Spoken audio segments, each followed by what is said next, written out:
Hey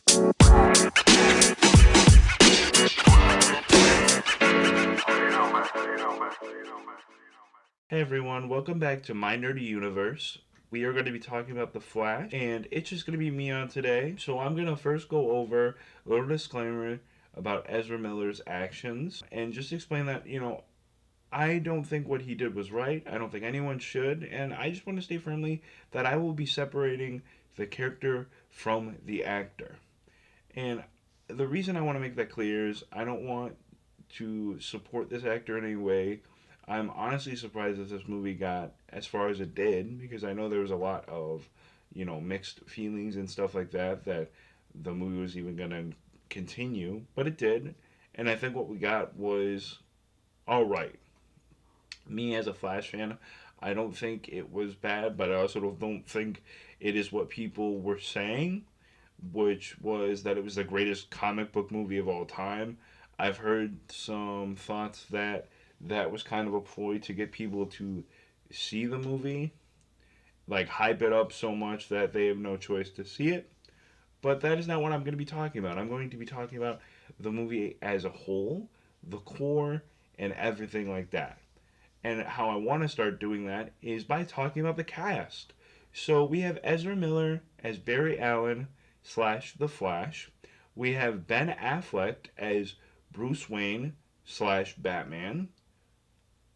We get greeted with Michael Keaton's Batman and Bruce Wayne.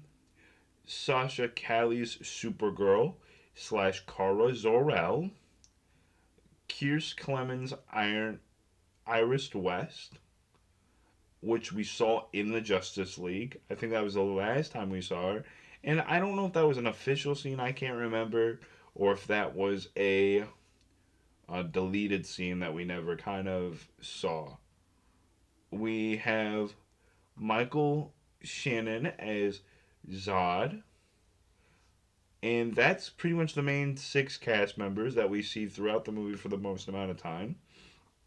Now, the movie starts with Barry kind of getting his breakfast. We find out that he's low on calories, so he's trying to get the most high calorie breakfast he can. He normally has a girl that makes it for him, and she's not there today. So he's kind of in a rush, like always, because he's running late. Ironically, The Flash, somehow, in every media that I've seen, is always running late. It's a funny but ironic thing that they do. I love it. I like to be very well planned, but somehow show up to work late all the time. And I don't even mean to. Anyways, the person that normally mixes breakfast and pre-mix it for him so he's not late and he can just run up right up the door isn't there. So a guy goes on a rant talking about, random stuff while making his breakfast and telling him not to be in such a rush. We get a call to Alfred and he's like, you got to go meet Batman at this robbery and help him out. So Barry's like, Alfred, can you just like not actually tell me to do this right now? I'm in a rush to work. I gotta get my breakfast. I'm very low on calories, stuff like that. And Alfred's like, well, it seems like Wayne really needs you right now. Can you go help him out? And he's like, fine. He's kind of still waiting for his breakfast, but he runs to the bathroom, then runs out of it, gets in his Flash suit, which we see the Flash movie suit on screen. I don't know when they changed it from the Justice League suit to the Flash suit. I also don't know who made it. My hunch is that it maybe was Batman because, or maybe it was like their universe's Star Labs. Victor could have helped him make it because if you guys have seen the Flash TV show, you know that the Flash from that TV show and the Flash from the movie met each other, but the Flash from the movie is still wearing his Justice League suit. But he's like, Victor was right about the whole multiverse thing. So part of me thinks that Victor could have had the tech expertise to make the Flash's new suit. So he gets in the new suit, and he's like, I'm running low. He looks at his watch again. He's running low on calories. But then he meets these fans see him right when he's about to rush off. And he's like, "Can you throw me that candy bar?" And then Alfred interrupts him, and he misses the candy bar, and then he winds up to do his run, and then we get the title card. which I thought was amazing because the title card forms right when he's about to rush off. And I thought the running scene was kind of cool. I've never seen it done the way that they did it, which was kind of the world kind of like speeding up like a treadmill, and then the Flash kind of running at like what kind of looks like a normal run. I thought it was interesting. I kind of gave their running scenes like a 7, maybe a 7.5 out of 10. It was great, but I feel like it could have been better with just their budget and it being a blockbuster movie. Anyways, he runs to the hospital where the robbery's happening. Batman catches him up to speed. When he gets onto the scene, he's like, Barry, I need you to do clean up the wiring, save the civilians there. I'm gonna go chase after the bad guys that have a chemical weapon. And he's like, Are you serious, Bruce? I threw the janitor for the Justice League. And he's like, I've come to terms with that, but like, you gotta be kidding me. So he's like helping the citizens. He's also like helping make sure the place doesn't flood. But then the structure collapses, and a whole room of babies go flying out of the door. And the Flash is trying to save all of them, but then his calorie count finally catches up with him, and he runs out. He almost runs out of calories. He's like in critical, and instead of saving a baby, which is what we think, he jumps towards a vending machine, bashing it open and just shoving his face full of food, and it gets him to like maximum peak energy, and he saves the babies. The babies look horrible in this scene, though. I will explain that. The CGI for the babies look horrendous, in my opinion. And I heard something with the CGI, and I will reference the CGI a lot in this episode. But this, I heard something from the director on TikTok that I guess the CGI was done like that on purpose to kind of be like a Barry's point of view kind of thing. Which I guess is interesting if they did do it on purpose, but I don't know if I really believe that. I think it should have just been better, in my opinion. He saves the babies, and the doctor's kind of horrified because she's like, I was falling out of a window, but now I'm on the ground. Like, how did that happen? Because to them, it just happens in a blink of the eye. For us, it happens because we're at the Flash's point of view, and we're just seeing it happen at his rate. So he saves the baby, and then we cut to Bruce taking down the bad guys, and he's now dangling over a river. And Alfred's like, if you let that guy fall into the river with the chemical weapon, it could kill all of Gotham by the afternoon. And Wonder Woman comes to save the day and get Bruce so he doesn't lose the guy to the river because he's losing his grip on the guy. And I think this was the first time we saw Wonder Woman since Wonder Woman on 84. So it was nice to see. No, actually, she was in the Shazam movie. She was in a post-credit scene for the Shazam movie. So this wasn't. So that was the last time we saw her. It's nice to see her again. I do like Gal Gadot as a Wonder Woman. I think she's a wonderful actress for the character. I think she's very attractive. She looks good. Um, a funny scene happens where the Flash, Batman are kind of entangled in the lasso of truth, and they kind of admit them things that they shouldn't have because of the lasso of truth, and Wonder Woman kind of just smirks and then flies away. It was kind of really funny. It cuts, so now we cut to nighttime. Barry's talking to his dad, who we find out is in prison for his mom's murder. Because Barry's dad murders his mom. Or that's what we're led to believe, but Barry doesn't believe that. We have a flashback scene of Barry's childhood home, and then Barry runs to that childhood home to see that there's another family living in it. And this kind of sadness and knowing that his father's in jail kind of sets him into like a rage slash sadness where he builds up all this speed and creates this kind of chrono bowl after going so fast, and he travels back in time to the baby incident later earlier that day. So that was kind of cool. He explains this all to Bruce Wayne, And he's like, if I could go back in time, what if I can stop my mom's murder or prevent it and get my dad released from jail and have my mom? And he's like, I could have your parents cured too and not die. And Bruce is like, no, you shouldn't do that. Messing with time could have some drastic consequences. And he's like, fine, I won't do that. He does it. He does the Chrono Bowl because he's like, if I just change one small thing without interfering with my past self and anyone else, I won't affect anything. And he does. What he does is we find out that the reason his dad's in jail is because he went to go get a can of tomatoes. He figures that if his mom already had the can of tomatoes, then his dad won't get the can of tomatoes. So that's exactly what he does. He puts the can of tomatoes in his mom's cart, and his dad doesn't go to jail. We find out that uh, he has his mom back, he has his dad back.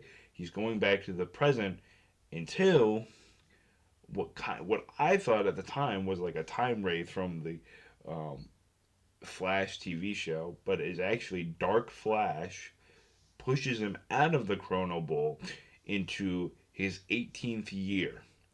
So we see what his kind of or this was kind of also like a Flash origin story movie too, because this was also the day September 29th was actually the day um, that he got his powers, and he now bumps into his 18-year-old self and is like, "Hey, dude, I know this is weird, but I need you to go get your powers." And he's like, "Powers? I'm getting powers?"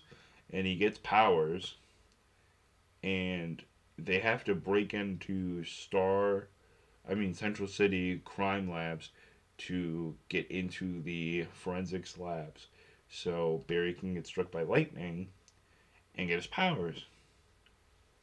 They get into the lab, they get struck by the lightning, but our Barry from the present gets struck with that lightning too and essentially loses his powers. What I think happens in my mind is that Barry essentially transfers his powers to past Barry. And that's how past Barry gets his powers. Not from the lightning or the chemicals, but from just a power transference. That's why our Barry currently doesn't have his powers. And he's like, what do we do now? They go back to his apartment, and we get this really cool scene with the song, I think it's I Am Young, with past Barry, which I'm now just going to call 18 Barry, running through the street. Um, and he ends up burning into like a ball of fire, and his clothes get burned off, and then he runs back. And our Barry is like, you can't just do that. Your clothes aren't proof, so they're gonna burn off. And he's like, oh, my B. And we see, and we find, and Barry's like, man, is this how everybody thinks I'm annoying? And then we get a scene of them figuring out what year this is, the year that Zod invades Earth. And Barry's like, what if I were to stop Zod before all these people die, like they did originally, by assembling the Justice League early? And then that's when we find out a lot of things have changed. There's no Aquaman, there's no Wonder Woman, there's no Superman. There is a Bruce Wayne slash Batman, so that's who Ezra goes to find and recruit. But we find out that it's actually Michael Keaton's Batman, and he's super old and essentially retired.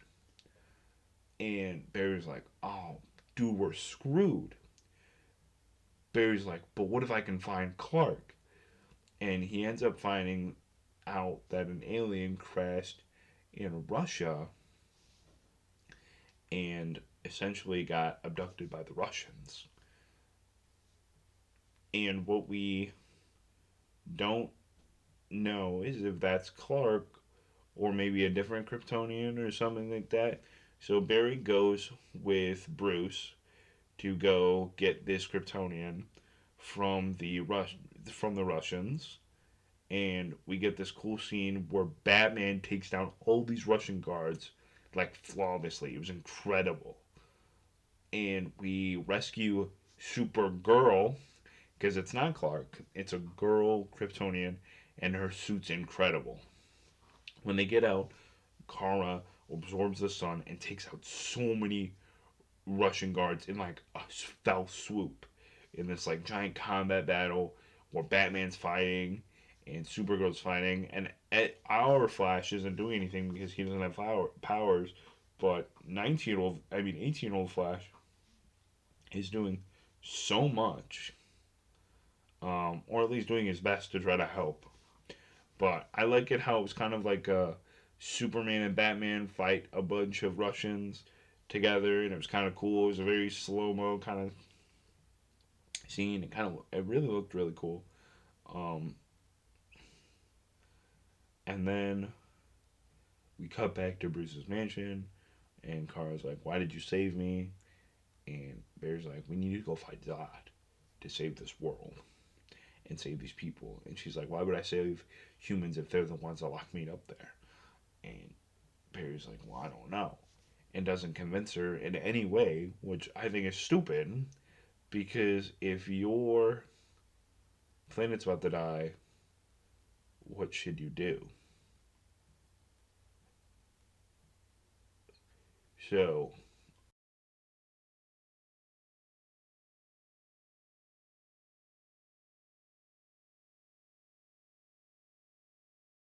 I would have convinced her a bit more, but I guess not.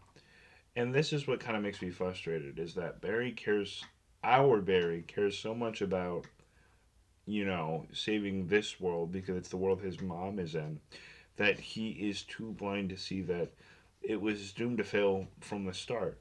Now, Supergirl does, go to their side and is like, I hope you save the humans because she flies to the Air Force Base to see what Zod is up to, and Zod literally murders thousands of humans.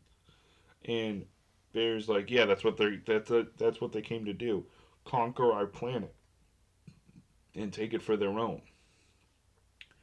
And she's like, do you know what this symbol means on my chest? And Barry goes, hope. And she's like, yeah, you're not a people of war, so I will help you defend your planet. Barry's like, first, we need to get my powers back. And 18 Barry is like, how are we going to do that? And he's like, we're going to recreate the experiment using thunder, I mean, lightning, and the chemicals that doused me. Bruce is like, you are crazy, but I'll help you anyways. So he straps himself to a chair, which kind of reminds me of that scene in the Flashpoint in the animated scene, and he gets struck by the lightning. It doesn't work. He he's like, do it again, and the system shorted out. Supergirl carries him to the sky, and he gets struck by lightning again, and it seems not to work. And then 18 Barry goes to touch his hand, and it works, transferring part of the speed force and activating the rest in his body. And they both now are speedsters. The only difference is 18 Barry is still inexperienced, he's so young, and our Barry has the experience that he went through in the Justice League and up until this point. So he's gonna kick ass in this movie. And that's what they do. They pull up the four of them, and Bruce, before they pull up, is like, what do we call this? And 18 Barry's like, is this the Justice League? And our Barry's like, I guess it kind of is. But considering that they're duplicates of each other, and we only have Supergirl and Batman, I don't really know if it is in my opinion, but heck, if they're gonna call it that, fine. So they go to face Kryptonians, and Barry kind of tells 18 Barry like, we can't kill them nor beat them, but we can knock them out. to buy Kara enough time to take out Zod permanently and end this war. We find out when Kara confronts Zod that Kal-El is dead. Zod killed him when he was a baby, and this was truly shocking because I kind of felt like since Kal died, that Kara really had nothing left of her home life. She still kind of had that hope that Kal was eventually going to reach Earth since he was just drifting in space, but now she didn't have that hope anymore. So she just starts going ape on Zod, and he is so unsurprised. Barry and 18 Barry are fighting Kryptonians, and our Barry is showing them like new moves to do and what to do with the built up energy you're storing, and he shows us like new hand move to like kind of lightning bolt them, which is kind of cool. I like the way that they did it in the Flash TV show. I thought that was pretty cool, and a lot more better because when they're like spinning in a circle and then drive the lightning from the back to off their hand, I feel like it's a lot cooler and a lot more like proper to do it. But that's just my opinion. You also have that scene where kind of Bruce is like, I'm gonna go for the big one, and ends up dying because his Batwing was severely underwhelmed to the giant ship that was shielded against him. And once Bruce dies, and then Kara dies to Zod after she gets tired, after kind of, it's kind of like when you're sprinting and you run out of energy. Once she gets tired, Zod kind of gets the upper hand and takes her out, gets her blood by killing her. And this was the breaking point for 18 Barry. And Barry, both of them go into the Chrono Bowl, go back in time a few minutes to try to save them. But we keep finding out that there really is no way to save them. And that this world that they're in with their mom and everything is doomed to fail. We get greeted by the Dark Flash again, and we see him again, and he's like, "Do you remember me, Barry? We've been doing this for so long." And we find out that the Dark Flash is actually 18 Barry, who's been doing this for, it seems like, years on end. And we find out because they're doing this, multiversal universes are colliding with each other, and we get glimpses into them. We get glimpses into a Nicolas Cage Superman universe, old timey Superman universe, Christopher Reeves's Superman universe. Um, I think there was a glimpse into Adam West's Batman universe, and I feel like I'm forgetting one more. No, I think that was it. And I think that was pretty cool. And cool in the sense that we kind of got some really cool cameos, but I feel like they could have looked better with better uses of CGI. I also think that the CGI past events that you see in the Chrono Bowl kind of like kaleidoscopy could have used better CGI. Now, the Black Flash traps our Barry in kind of a lightning bolt, um, barbed wire kind of holding, and 18 Barry jumps in front of the killing blade and sacrifices himself. And this is when our Barry finally comes to the realization like, I have to go back. I have to go back and stop myself from saving my mom. And this really shows the kind of full circle message of like, you can't say everybody and you kind of just have to deal with it.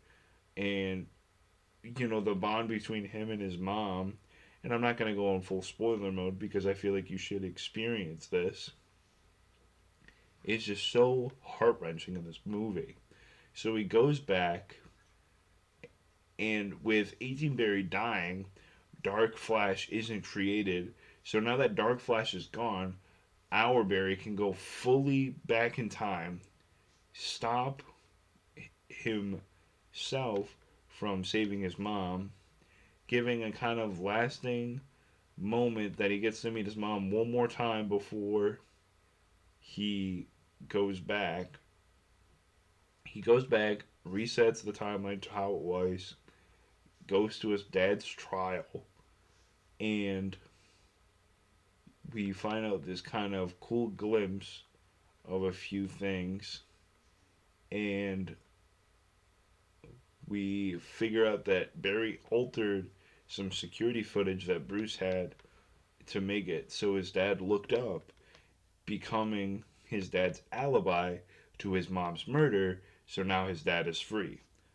And we also find out that the Bruce that gave him that security footage is no longer Ben Affleck's Bruce Wayne, but George Clooney Bruce's Wayne from Batman and Robin, which is a movie that I saw multiple times when I was younger because I owned it on DVD from my mom. Why my mom owned that superhero movie, I will never know. I don't know how she got it, where she got it, but I always watched it. It did skip a bit towards the end, but it was a solid movie in my opinion. Do I think George Clooney was a bad Batman? Kind of. Was he a bad Bruce Wayne? No. I think he had the charm to pull it off back then. It's very interesting, and I'm very confused because towards the end of the movie, because we know that this is the final, I think, superhero movie of the old timeline. But I thought Batman was getting recasted for as someone else. But so does this Flash movie? Is it if this Flash movie's in a different timeline? We're never gonna see Ezra again, and I mean it's probably gonna be a new Flash too. One thing I would like to go into before, I get to my thoughts and reviews, is the message of the movie, and I think that is we have to really cherish the moments that we have with someone until they're gone. And when we do lose someone, we shouldn't be so focused on their death that we don't learn to honor their memories and move on. And I think that's what Barry was struggling with, moving on. He didn't have friends, he didn't have a lot, but what he did have was this just sole purpose of focusing on getting his dad out of jail and just the grieving of his mom that had been dead for years at that point. So you should always just spend as much time with your loved ones as possible because you never know how much you have left. And if they do pass, focus on those memories. Anyways, I would like to get to my thoughts and reviews of the movie. Um, I thought my thoughts. I thought the. I thought the movie was pretty good. I don't think it was, like I said at the beginning, I don't think it was the comic book movie of the year. I think it was a decent movie. I think they could have done the character more justice, but I would give the movie a 7.5 out of 10. This episode's going to be a bit short because there's not a lot I can talk about without spoiling the movie. So I hope you guys just see this episode as kind of a Flash movie teaser if you guys end up seeing the Flash movie this week, which I do recommend. I hope to see all of you guys next episode where I will be going over seasons 1 through 4 of the Flash TV show. I do want to wish a happy Father's Day to my Uncle Tim, if you are listening. I hope you do amazing today, and I hope you enjoy today. Happy Father's Day.